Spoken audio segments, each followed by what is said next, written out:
Hi guys, what's up? Welcome to Blitz Solace.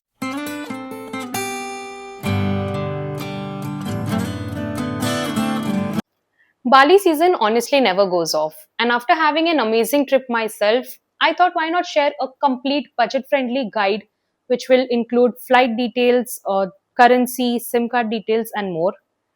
This video will make your Bali trip smooth, stress free, and easy to plan. I'll be dividing this Bali series into three parts. So, in this first part, I'll be covering the basic uh, details you need while you're traveling. And in the rest of the two parts, I'll mainly cover the itinerary and tips, what to wear, what are the essentials you need, and how do you plan your itinerary. So, if you're a couple visiting for your honeymoon, or if you're a group of friends, or even if you're a solo traveler, I think you'll find this video really helpful. Hi everyone, I'm Sandhya, and in this channel, I'll be creating travel vlogs and some informative tips you need while planning a trip. So if you find this video helpful, so don't forget to like, share, and subscribe to Blitz Solace. Now let's get started. So the basic price for the round trip flight from India to Bali will cost you around 32 to 34,000. And once you add your luggage, then GST, seat selection, meal, everything, then the flight will cost you around 43 to 44,000 typically for one person. So I and my husband decided to go through Singapore Airlines. So that costed 91,000 after adding extra luggage. So now Singapore Airlines come under the premium section. So the price costed us 91,000. So if you want to plan a customized budget trip, you can go with Batik Air, V8 Jet, Indigo for the matter, and also we have Malaysian Airlines. What I personally had an experience, like not personally, my friends did visit and they had this experience. Their luggage was destroyed, their luggage was broken, and they lost their luggage when they went through Batik, V8 Jet, and Malaysian Airlines.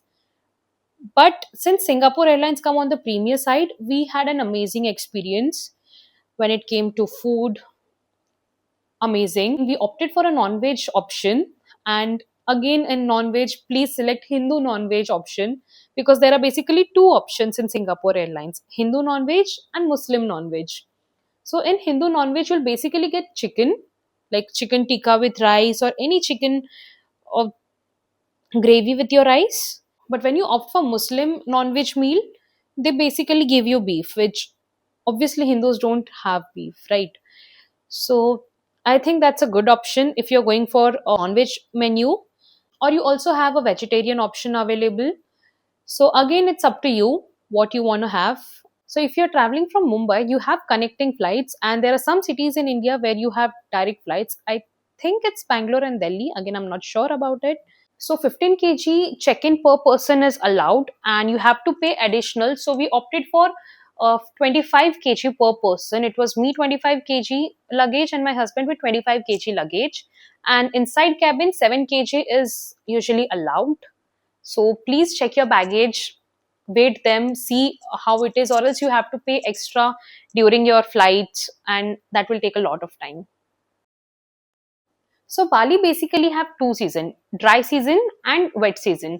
So dry season is April to September, and wet season, that is the monsoon season, is from October to March.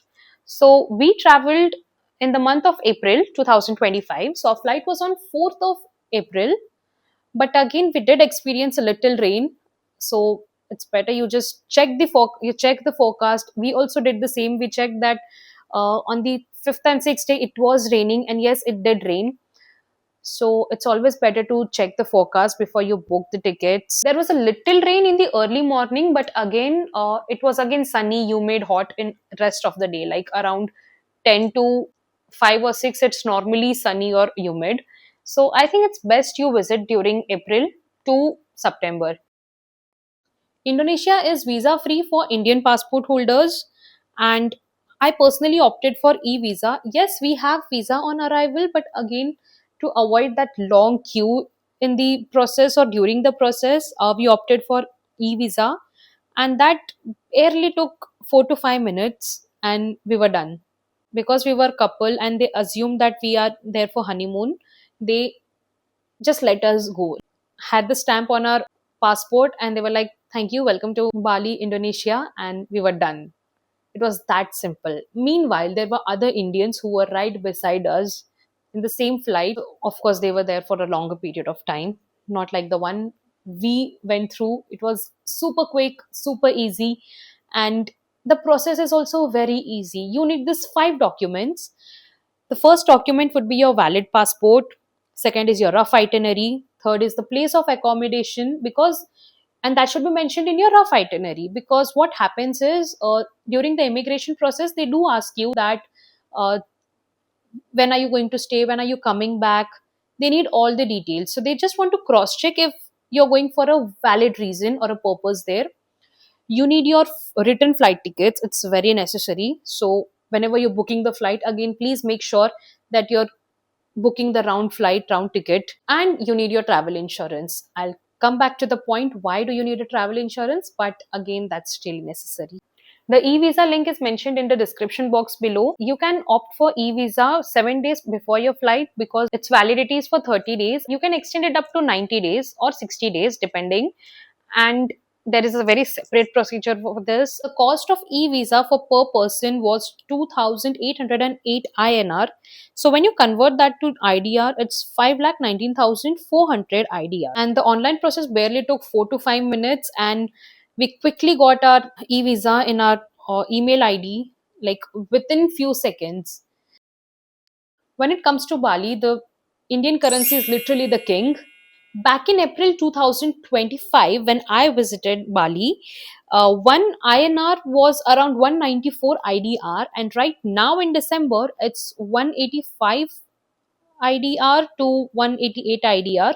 And again, as you know, the currency differs. Always check. You can get a forex card or a physical cash by Book My Forex. I've provided the link again in the description box below. Please do check out. They assign an agent to you who helps you throughout the process. Not just that, if you have an American Express, Visa, or MasterCard, so that is also accepted. Yes, it's very simple. You just need to enable your international services, your international transaction, and you're done. You can go to the ATM, take out the cash. Not just that, you can shop, you can use wherever possible. But yes, in some places they do charge a little tax when you're using the card. But most important tip, always carry cash. Cash is king. You cannot survive in Bali without cash. There are places like Uluwatu, Kuta, Nusa Penida, and many other places like where you have street shopping like Tenha Lot. There's a big market over there. So of course you need cash if you want to shop something from there. Most of the places they do not accept card. They strictly want cash. They need it. So talking about the money exchange, you can exchange money in the airport, but again that's quite expensive. So instead what you can do is you can visit the authorized dealer in the city. Yes. So again, you can just assume it by looking at it. There are some dealers which are in a good way, like there's a big dealership, and there are another which are like really small. Please avoid them. Only choose authorized dealer. You can bargain with them, but most of the time in Bali they don't agree to what you say. They are very firm on what they are. So just try bargaining and see if that helps. For data, you have two options. One is Matrix eSIM. Now, this was a game changer because we are someone who continue wanted to scroll our Instagram and use Google Maps. So eSIM did play an amazing role. It had an amazing package for around 1,500. We had unlimited data, and yes, we could not call because the package we selected was completely for data, like it was unlimited data. We did talk to our family via WhatsApp call, and yes, that did work and helped us a lot. But here's a blunder. So if you're someone who want to rent a scooty or just want to travel via Grab and Gojek, now Grab and Gojek is Ola and Uber of Thailand and Indonesia. So what happens here is you cannot book Grab or Gojek via international SIM card. So Matrix did not help us there. So what you can do is you can just buy one from airport or the local store. I think you should buy one from local store and not from airport, because airport, in airport you cannot bargain. You cannot bargain in airport. They are very firm about it. Meanwhile, in local store you can do that. Telkomsel is most reliable option and has really good packages. So if you want to travel via Gojek or Grab, you can download the app, and then with your Bali or Indonesian number, you can just register yourself and get your ride. So that's another reason why you need physical SIM card. Although we did not need that because we went through some agent. So for that reason, we did not need physical SIM card. But again, if you're someone traveling solo, I think physical SIM card is something you need. So eSIM and physical SIM both is a best combo actually. Indian international plans are available too. Like if you have Jio or Airtel, they do have amazing plan, but I don't think there's any need for it because they are on the higher side. Please carry a universal adapter as Indian chargers do not directly work in Bali. It is similar to the European chargers, so if you ask in India, they can help you with it, or else you can directly buy it from a local store in Bali. So in every 1 and 2 kilometers, you will find Indomaret, Circle K, and Alpha Mart. So these are basically the Reliance Mart and D-Mart, but in Indonesia. You can get water bottle, instant noodles, and probiotic like Yakult. Now, why Yakult is necessary, I'll cover that soon. So please don't skip the video and watch it till the end. Also, please avoid drinking water from any local store. Like if it's not bottled water, please don't drink it. Also, don't prefer ice. I'll let you know that too. So your travel is literally sorted if you have all this mart around you. Whatever you need, anything you need, it's just like few steps away.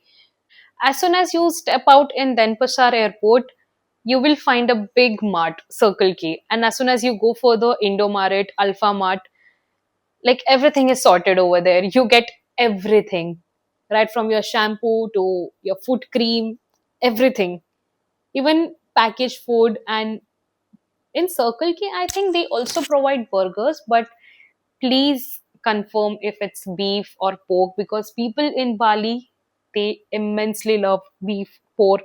They barely eat chicken. So you have to go and confirm that is it chicken? Is it chicken? Like I personally avoided it, but if you really want to have, please confirm 2 3 times. We bought a travel insurance from PhonePe for 14 days. So it's very simple. You just have to add your travel dates, like when you're going, when you're coming back. Very simple. Now, insurance is not necessary, but it's important. If you fall sick or face Bali belly, or if your luggage is lost, or any circumstances, this is going to help you a lot. It's not that expensive. There are many plans available in PhonePe. Not just that, if you're getting it from somewhere else, please go for it. You can save thousands of your rupees for your medical cost. So always get a travel insurance. It's basically buying safety in another country. So I did complete most of the part in this video. So coming to 7 essential tips. So number one, do not brush or gargle with tap water because the water is potable water.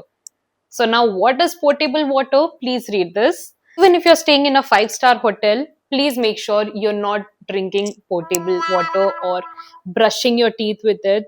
They always provide you a nice bottle. So you can just use that, use it to gargle. And if you want, you can just wash your face also with that. Although I did not need it for my face, but please do not drink tap water or anywhere in local. Even if you're going to any restaurant to have food, ask them for the bottled water. Don't go with the one they just pour it in your glass. Don't go with that. Avoid ice. And please avoid street food. It might smell really tempting, but please avoid it. You cannot risk in any another country. Sunscreen is must. Now, like I told you, it's better to travel in your dry season. So, in dry season, you will experience a hot and humid temperature. So, it's better to reapply sunscreen. I personally preferred Wishcare sunscreen because it's a really lightweight and you can reapply it again and again. And I'll be honest to you, I did not face any tan. Yes, I did not face any tan because of reapplying sunscreen. I don't know how other people's get tan, or maybe they are not just taking care of themselves properly. but it was me and my husband. My husband did get a little tan, but I did not.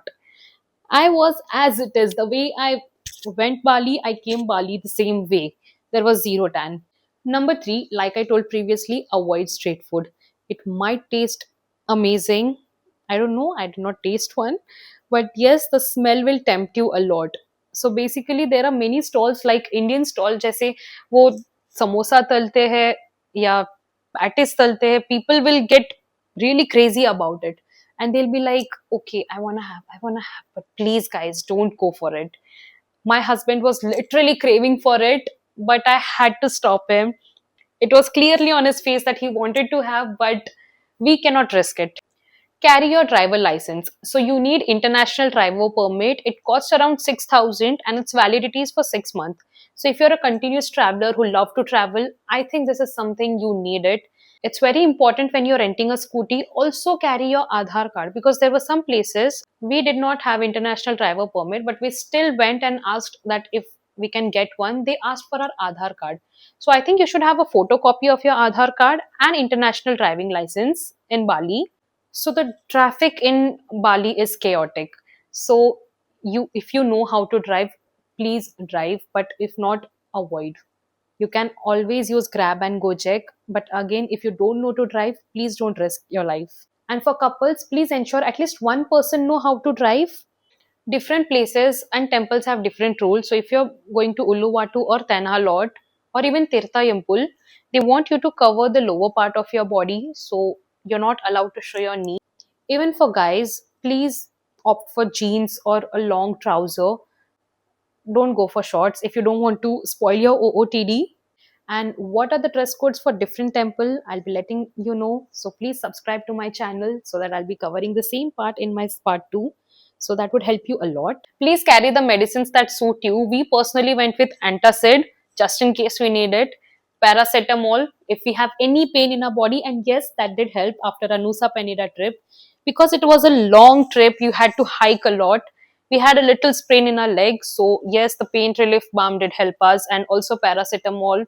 After having that, we had an amazing sleep, and next day we were completely recovered. You can also buy the tiger balm from the Indomaret, the one I explained it earlier, but again, it's better to have your own medicine which suits you and the person you go with. So basically, me and my husband, we had a different preferences. I personally prefer Dolo, and he is someone who will go with paracetamol. So yes, that did help us a lot. And antacid, it's not necessary, but again, you can just keep it with yourself. I hope you found this video helpful, and if yes, don't forget to hit the like button. Don't forget to like, share, and subscribe to Blitz Solis. And also, you can follow us on our Instagram. I have provided the link below, and we do upload some funny content and some couple contents which you can share with your partner. I'm sure you're going to love it. See you in part 2 of the Bali series.